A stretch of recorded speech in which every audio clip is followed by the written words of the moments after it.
Welcome to Cinema Bites. For adventure.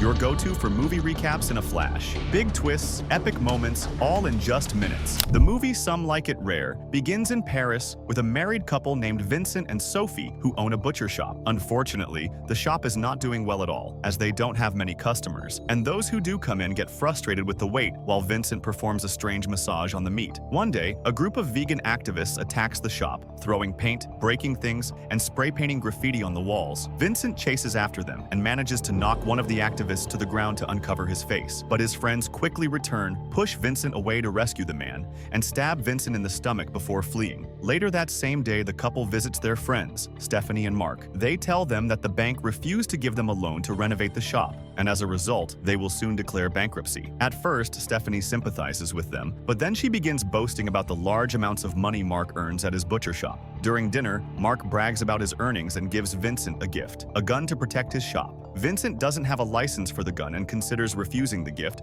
but Mark insists and even fires a shot at a toy in the pool as a demonstration. On their way home, Sophie tells Vincent that they should separate because their marriage has become dull, and she wants a man who makes her feel excitement. But Vincent isn't paying attention to her. He's noticed the activist riding a bike nearby. Suddenly, Vincent stops the car and decides to confront the man, reversing the car to find him. However, he accidentally runs him over and kills him. Horrified, Vincent wants to call the police to report it as an accident, but Sophie reminds him that he's been drinking alcohol, and there's also a gun in the car trunk, so he'll likely get a life sentence. She recalls a documentary she watched the night before and suggests they imitate a famous serial killer who used to dismember bodies and scatter their parts in garbage bags around the city. Moments later, Vincent places the dead man on his butcher's table and starts cutting him up using his tools. He cuts the large pieces into smaller ones, and during the process, an ear falls to the ground, which the dog eats without hesitation and loves so much that it barks for more. Vincent throws the other ear to the dog, and when he sees how much the dog enjoys it, he starts to think. After finishing, Vincent goes to his bedroom and finds Sophie watching another crime documentary. She tells him he can't sleep there because they're officially separated.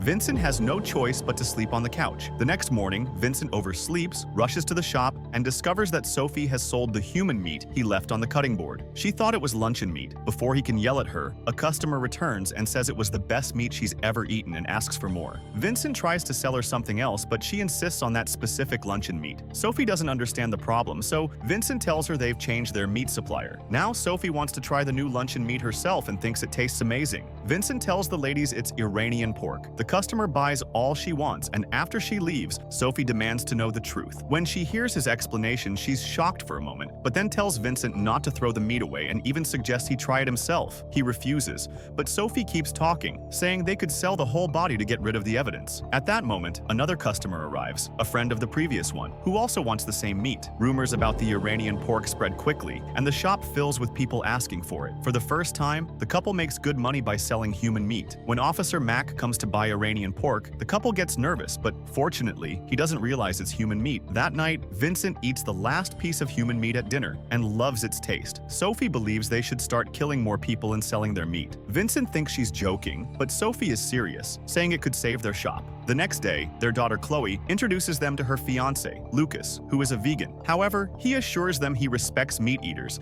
and isn't as extreme as the people who attack the shop. He doesn't approve of what they did, though. At first, Vincent and Sophie aren't upset, but they're shocked to learn that Chloe has also become vegan for Lucas's sake. Lucas refuses to eat the mushrooms Vincent prepared because they were soaked in chicken broth, and he won't drink their wine, explaining that he only drinks vegan wine, as regular wine is made from grapes pressed with dead insects. The couple then offers cheese and cake, but Lucas refuses those too because they contain milk and eggs. He even calls Sophie an old cow while explaining how animals are treated on farms. After Chloe and Lucas leave, Vincent is so frustrated that he agrees to kill people. They visit a vegan restaurant and start analyzing the customers. They want someone plump and not too nervous. The chef is very overweight, so they choose him as their next victim. After the man's shift ends, Vincent follows him home and prepares his knife, but when the man screams, Vincent panics and runs away. He gets into the car with Sophie and tells her the man defended himself, forcing him to flee. But Sophie knows he's lying and says they need better plans. She shares more ideas she learned from crime documentaries. The next day, Sophie and Vincent go to another city, pretending to be vegan activists in front of a grocery store. When a man insults them, Sophie argues with him using all the information she learned from Lucas. Another vegan man approaches to commend them,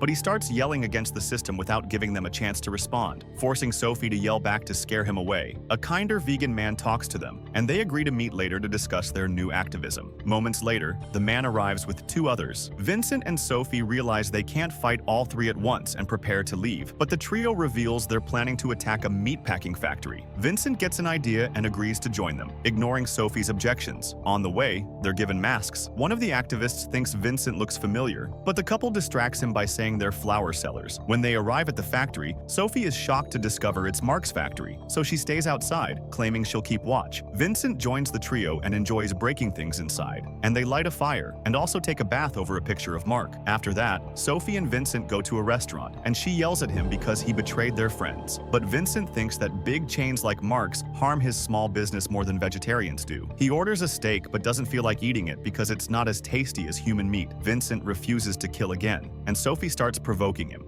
calling him a coward and saying he can't rely on himself except when things get tough. Her words make him so angry that he raises a fork to hit her, but he restrains himself and announces that they've broken up before leaving. Sophie finishes talking to the waiter, and they bond over their love for true crime documentaries. He offers to drive her home, and when he drops her off, he notices the shop. The waiter finds it strange that he dropped off a butcher because he's a vegetarian. He keeps flirting with her and even kisses her, but hungry Sophie bites his tongue. Since he's bleeding, she invites him inside to clean up. While the man is in the bathroom, Sophie tells Vincent that he might be the Iranian pig they've been waiting for. She convinces him by explaining the kiss in detail. Angry Vincent starts sharpening his knife, and Sophie is pleased to see him so worked up. But Vincent stops when he remembers that the best meat comes from relaxed cows. Sophie decides to give the waiter a massage on the couch to prepare him. When she tells Vincent to go ahead, he hesitates, but Sophie convinces him by reminding him that they need to survive and threatens him with divorce. Vincent leaves the kitchen and finds the waiter naked, thinking it's all some dirty game the couple is playing to involve him in their twisted fun. This makes Vincent angry again, and he starts beating the man until he dies. At that moment, Chloe arrives at the house. Vincent washes his face with fish tank water, and Sophie hides the waiter's body behind the couch along with the corpse. Chloe is upset because Lucas left her, apparently because he thinks she secretly eats meat, assuming that the butcher's daughter must love meat in her blood. Now she wants to stay with her family for the night and eat from the shop's meat for dinner, which shocks the couple. They tell her to go back to Lucas and give him another chance because he's a good man. After Chloe leaves, the couple cleans up the blood in their living room and starts cutting up the corpse. While working together, they feel their relationship strengthening again. They throw the waiter's bike into the river and then sleep together on the couch. The next morning, Stephanie and Mark call them to offer moral support after finding their shop vandalized. Sophie feels guilty at first, but changes her mind when she sees Stephanie still mocking Vincent's shop.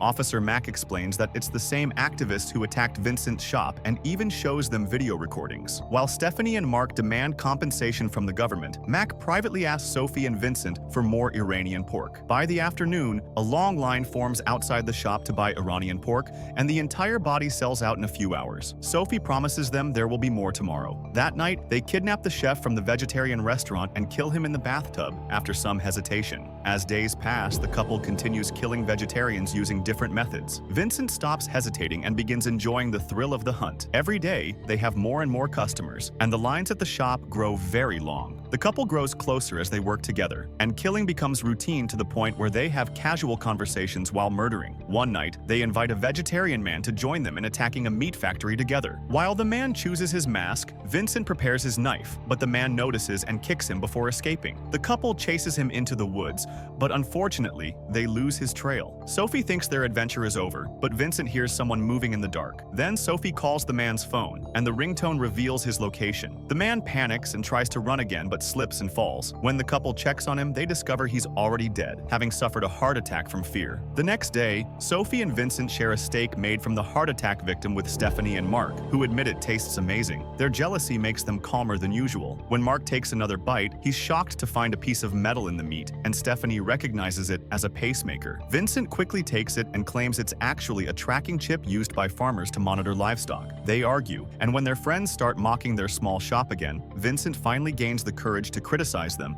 and insults everything about them. Angry Mark jumps on Vincent, and they start fighting in the garden, ignoring their wives' pleas. Vincent pushes Mark into the pool and ends up biting his ear and chewing it without thinking. When Stephanie yells at him, Vincent throws her aside as if she's disgusting, pretending it's just payback for their insults. After watching a documentary about tigers, Vincent starts imitating their camouflage and running techniques to hunt victims more efficiently. From then on, he watches more wildlife documentaries to learn other methods, such as strangling people to death like a snake. On some nights, eating human meat makes the couple extremely excited. One afternoon, they host a barbecue in their garden, and a man complains about the smoke and the smell of burning corpses, saying it's ruining his favorite yoga spot. The couple pretends to agree to leave but instead kills him.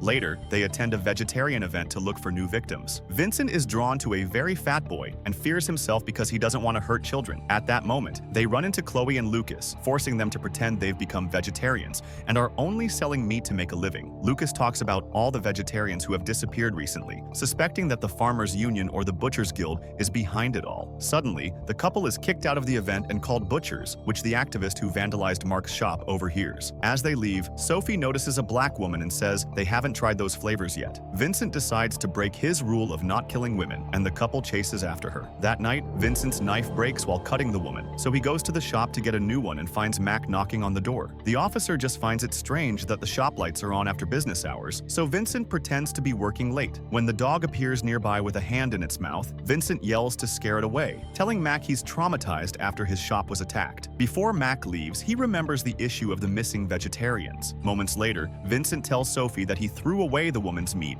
because he suspects Mac is onto something and wants to stop killing. But Sophie doesn't want to stop because she wants to break the records of famous serial killers. Their argument is interrupted when they hear the doorbell and get scared. But it's Lucas. He's hungry and wants to apologize for losing his temper, saying he feels like he's losing Chloe. Sophie wants him to stay and rest, which makes Vincent realize she wants to kill him. Vincent immediately kicks Lucas out, then yells at Sophie, declaring that the Iranian pork is finished. That night, Sophie tries to watch another documentary but can't bear it. She turns off the TV and Vincent sleeps on the couch with the dog. The next day, Vincent tries to sell regular beef, but the long line of customers leaves when they find out there's no more Iranian pork. Sophie calls him a coward, and Vincent feels he doesn't deserve this after all he's done. He leaves, and later, as Sophie is closing the shop, activists appear, asking about the flower sellers. That night, Vincent returns home to find the dog barking at the activists' car. Meanwhile, the activists tie Sophie up inside the butcher's freezer, announcing they will treat her the same way she treated animals. When one of them is about to kill her, Vincent bursts in with his dog, which immediately attacks the man and injures his companion. Vincent throws a knife into a woman's head, killing her instantly, before fighting the last man, whom he easily overpowers and stabs with his own knife. The furious Sophie manages to untie herself and throws a meat hook to kill the man in revenge, while the dog finishes off the last activist by biting him. Sophie then removes the knife and ensures that Vincent wasn't stabbed in a dangerous spot. Later, a documentary is made about Sophie and Vincent. Stephanie and Mark are interviewed because their testimony led the police to arrest Sophie and Vincent. They were the first to expose Sophie and Vincent to the police through a pacemaker device. They keep making racist comments about Mac, while explaining that they asked farmers about the electronic chip they mentioned, but no one uses that technology. If it weren't for the pacemaker, Sophie and Vincent would never have been caught. The couple received a life sentence, and at the end of the trial, the judge asked them if there was anything else to add. Thank you for watching.